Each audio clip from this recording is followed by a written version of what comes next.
और नमस्कार, आप सभी के साथ मैं हूं प्रतिमा मिश्रा। आइए अब शुरू करते हैं भारत की बात, जिसमें सबसे पहले बात होगी एक देश एक चुनाव बिल की।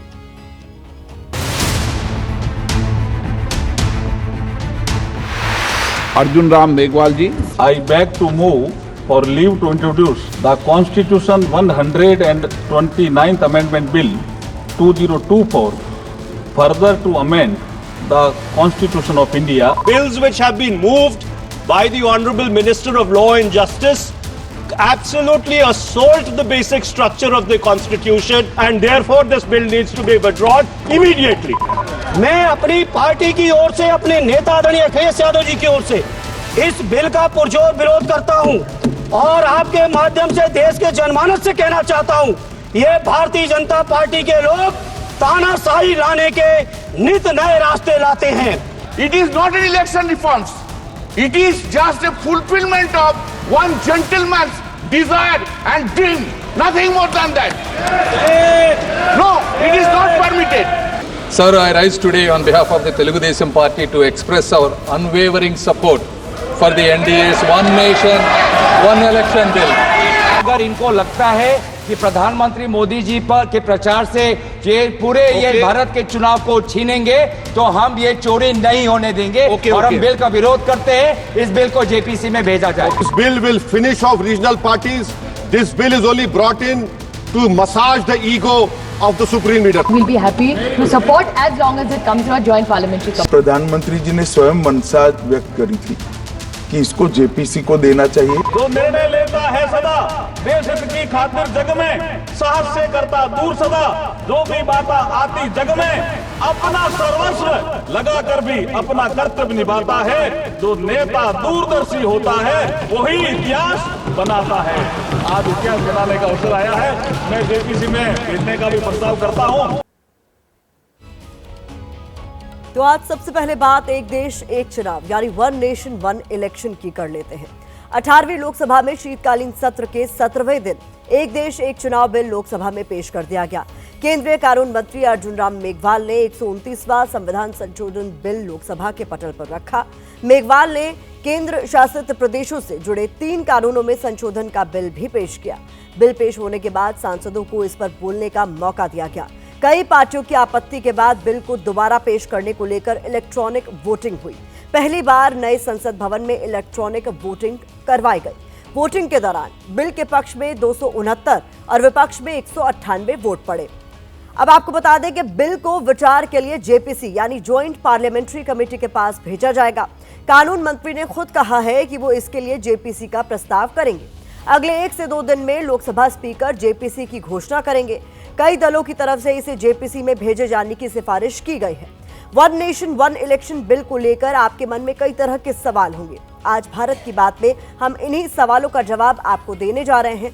जैसे एक देश एक चुनाव के प्रावधान कब से लागू हो सकेंगे, एक देश एक चुनाव के तहत पहली बार एक साथ चुनाव कब होंगे, एक देश एक चुनाव लागू करने से देश का क्या फायदा होगा, जेपीसी में जाने के बाद बिल की आगे की राह क्या होगी। ये तमाम ऐसे सवाल हैं जिनके जवाब आपको मिलने जा रहा है। इस बिल को आसान ढंग से समझाने के लिए हमने Q&A यानी क्वेश्चंस एंड आंसर फॉर्मेट वाला एक डेटा टैबलेट आपके लिए तैयार किया है, ताकि बिल से जुड़ी हर जरूरी जानकारी बेहद सरल यानी आसान भाषा में आप समझ पाए।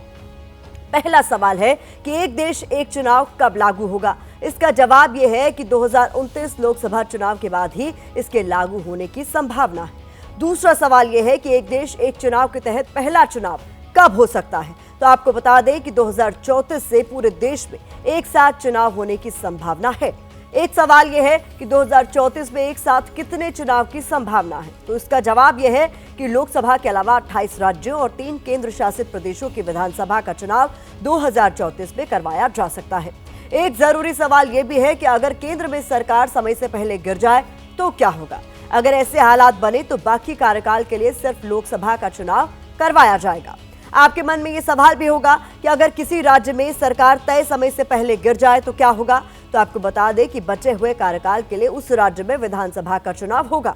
सबसे अहम सवाल यह है कि अगर किसी राज्य में 2031 या 2032 में चुनाव होता है तो अगला चुनाव कब होगा। इसका जवाब है कि अगला चुनाव 2034 में ही होगा। उस विधानसभा का कार्यकाल छोटा कर दिया जाएगा। आखिरी सवाल यह है कि लोकसभा और विधानसभा चुनाव के लिए एक साथ लोग कैसे वोट डालेंगे। इसका जवाब यह है कि हर मतदाता एक वोट लोकसभा के लिए और एक वोट विधानसभा के लिए डाल सकेगा। हालांकि इस बिल के कानून बनने की राह में अभी कई अड़चनें बाकी हैं। कांग्रेस, समाजवादी पार्टी, शिवसेना, उद्धव गुट, एनसीपी और टीएमसी सब बिल का विरोध कर रही है। बिल पेश होने के साथ सियासी गलियारों में इसके पक्ष और विपक्ष में बयानबाजी तेज हो गई। के पक्ष में हाँ कहें, जो सदस्य विरोध में ना कहें। Constitutional bill, it's against the federalism of our nation, and we are opposing the bill. Bill के इंट्रोडक्शन में ही इनको सभी चीजें अनकॉन्स्टिट्यूशनल लग रही है।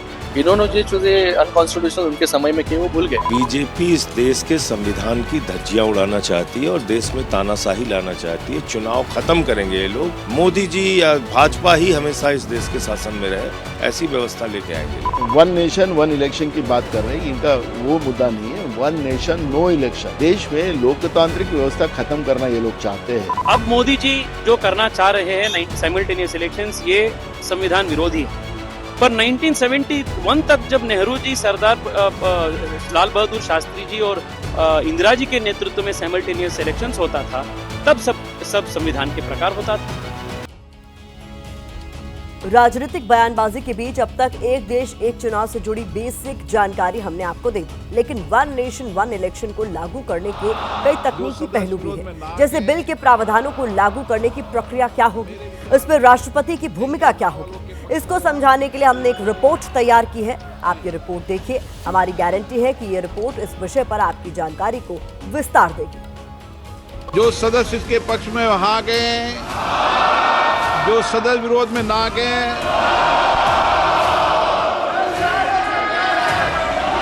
एक देश एक चुनाव बिल लोकसभा में पेश हो चुका है। अगर बिल की राह में कोई अड़चन नहीं आती तो संभावना है कि 2029 में अगले लोकसभा चुनाव के बाद लोकसभा की पहली बैठक के दिन संविधान संशोधन के प्रावधान लागू होंगे। लोकसभा की पहली बैठक के दिन राष्ट्रपति की तरफ से पब्लिक नोटिफिकेशन के जरिए इस संशोधन संविधान के आर्टिकल 82A को लागू किया जाएगा। इस नोटिफिकेशन की तारीख को अपॉइंटेड डेट कहा जाएगा। इस अपॉइंटेड डेट के बाद विधानसभा चुनाव के जरिए गठित होने वाली सभी विधानसभाएं 2034 में ही लोकसभा का 5 साल का कार्यक्रम खत्म होने के साथ ही भंग हो जाएंगी। लोकसभा का 5 साल का कार्यकाल पूरा होने से पहले चुनाव आयोग लोकसभा, सभी विधानसभाओं और केंद्र शासित प्रदेशों में एक साथ आम चुनाव करवाएगा। अगर चुनाव आयोग को लगता है कि किसी राज्य में लोकसभा के साथ चुनाव नहीं करवाए जा सकते, तो उस राज्य में चुनाव की तारीख आगे बढ़वाने के लिए राष्ट्रपति से सिफारिश की जाएगी। चुनाव आयोग की सिफारिश पर गौर करते हुए राष्ट्रपति उस राज्य में चुनाव की तारीख आगे बढ़ाने का आदेश दे सकते हैं। जिस राज्य में विधानसभा का चुनाव लोकसभा के आम चुनाव के बाद हुआ हो, उसकी विधानसभा का कार्यकाल लोकसभा का पूर्ण कार्यकाल खत्म होने के साथ ही खत्म हो जाएगा। इस राज्य में विधानसभा चुनाव का नोटिफिकेशन जारी करते वक्त चुनाव आयोग ये जानकारी देगा कि विधानसभा का कार्यकाल खत्म होने की तारीख क्या है। चुनाव के बाद लोकसभा की पहली बैठक से 5 साल बाद का वक्त लोकसभा का पूर्ण कार्यकाल माना जाएगा। अगर लोकसभा इस पूर्ण कार्यकाल में खत्म होने से पहले भंग होती है, तो भंग होने से पूर्ण कार्यकाल के बीच के समय को अनएक्सपायर्ड टर्म कहा जाएगा। एक देश एक चुनाव पर पूर्व राष्ट्रपति और समिति के अध्यक्ष रामनाथ कोविंद ने कहा है कि इसे अपनाने से देश के आर्थिक विकास की रफ्तार तेज होगी। कि यदि जब ये लागू हो जाएगी तो देश की जो जीडीपी ग्रोथ है, जीडीपी ग्रोथ का रेशियो जो है 1 से 1.5% ऑटोमेटिकली बढ़ जाएगा। इस बीच बिल से जुड़ी जरूरी जानकारी ये भी है कि पूर्ण कार्यकाल खत्म होने से पहले लोकसभा के भंग होने की स्थिति में होने वाले चुनाव को मध्यावधि चुनाव कहा जाएगा। अगर चुनाव लोकसभा के पूर्ण कार्यकाल के बाद हो रहे हैं तो उसे आम चुनाव कहा जाएगा। One nation one election bill के पक्ष और विपक्ष में भी कई तरह के तर्क दिए जा रहे हैं, जिन पर अब नजर डालने की जरूरत है। इसके पक्ष में तर्क ये है कि इससे बार बार चुनाव कराने में खर्च होने वाले पैसों और समय की बचत होगी। वहीं बिल का विरोध करने वाले कह रहे हैं कि इससे जनता के प्रति नेताओं की जवाबदेही पर खतरा आ सकता है। पक्ष में एक तर्क ये भी है कि आचार संहिता से मुक्ति मिलेगी और प्रशासनिक क्षमता तेज होगी। जवाब में विपक्षी खेमा कह रहा है कि इससे क्षेत्रीय मुद्दे नजरअंदाज हो जाएंगे। क्षेत्रीय पार्टियों का प्रभुत्व खतरे में पड़ जाएगा। क्षेत्रीय मुद्दों की जगह वोटर राष्ट्रीय मुद्दों को तरजीह दे सकते हैं। बिल को समर्थकों का कहना है कि एक साथ चुनाव होने से विकास की रफ्तार तेज होगी, जबकि विपक्षी ये तर्क दे रहे हैं कि इससे संघीय ढांचे पर असर पड़ेगा। इस बीच क्या इस बिल के कानून बनने की राह में कुछ संवैधानिक बाधाएं भी हैं? इसका जवाब जानने के लिए हमने संविधान और कानून के जानकारों से बातचीत की है। सुनिए उन्होंने क्या कहा। 2/3 बहुमत जो लोग प्रेजेंट इन वोटिंग है उनका, और जो संख्या है प्रत्येक हाउस की उसके आधे से अधिक, तो इसमें वही प्रक्रिया अपनाई जाएगी। चूंकि इसमें जो है पंचायतों का और जो शहरी निकायों का भी इलेक्शन को लाया जा रहा है, तो उस प्रावधान पे जो है आधे से अधिक विधानसभाओं का भी इसका पारित कराने का जो जरूरत पड़ेगी।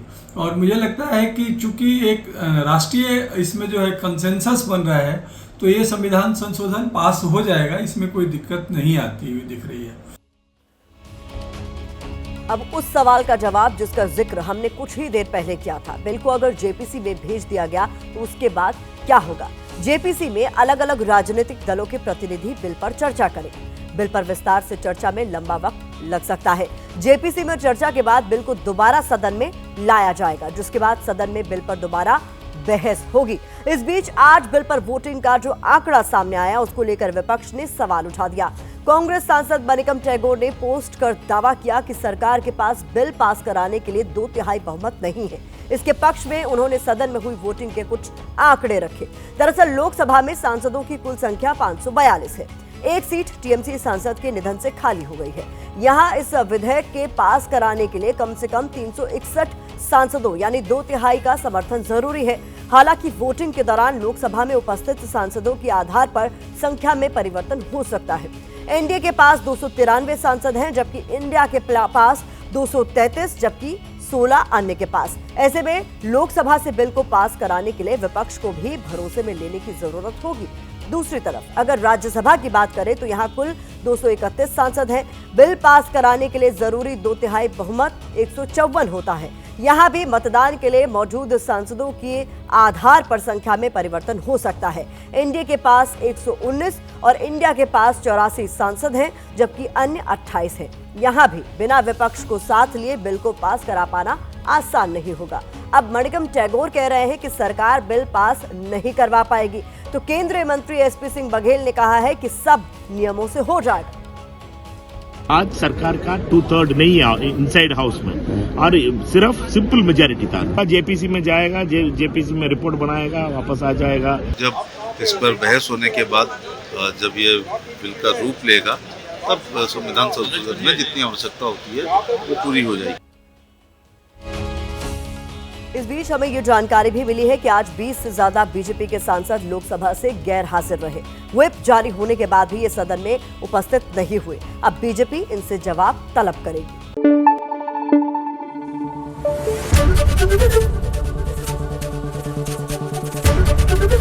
एबीपी न्यूज आपको रखे आगे।